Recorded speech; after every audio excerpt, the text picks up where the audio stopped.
அருகே திருநாங்கூரில் 12 சிவபெருமான்கள் அம்பாளுடன் திருக்கல்யாணம் நடைபெற்றது.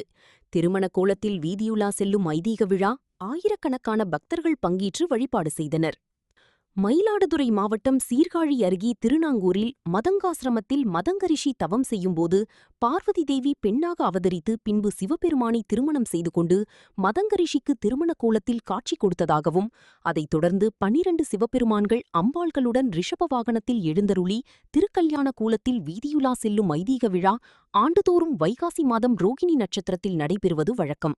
அதன்படி இதனை கொண்டாடும் விதமாக இன்று 12 சிவபெருமான்கள் திருக்கல்யாண வைபவம் வெகு விமர்சையாக நடைபெற்றது.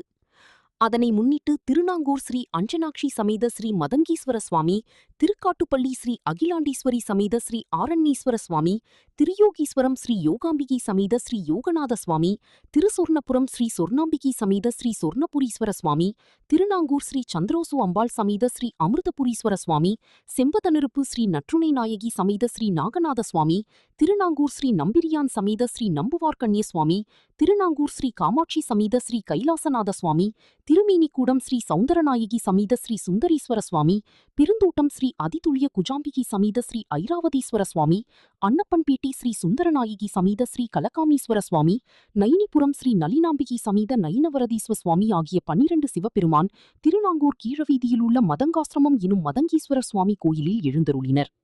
சிறப்பு வழிபாடுகளுக்கு பிறகு 12 சுவாமி அம்பாள்களும் ரிஷப வாகனங்களில் எழுந்தருளினர். அதைத் தொடர்ந்து சீர்வரிசை எடுத்து வரப்பட்டு திருமணச் சடங்குகள் தொடங்கி நடந்தது. பின்னர் 12 சுவாமி அம்பாள் சுவாமி திருக்கல்யாண உற்சவம் ஒரே நேரத்தில் நடைபெற்றது. அதனைத் தொடர்ந்து திருக்கல்யாண கோலத்தில் மதங்கரிஷிக்கு காட்சி கொடுத்தனர். பின்னர் வீதபாராயணம், திருமுறை பாராயணம், கைலாய வாத்தியங்கள், பஞ்சவாத்தியங்கள், நாகசுர இன்னிசை கச்சேரியுடன் வானவேடிக்கைகள் முழங்க 12 சிவபெருமான்கள் அம்பாள்களுடன் திருவீதியுலா செல்லும் நிகழ்வு நடைபெற்றது. இதில் பல்லாயிரக்கணக்கான பக்தர்கள் பங்கேற்று தரிசனம் செய்தனர்.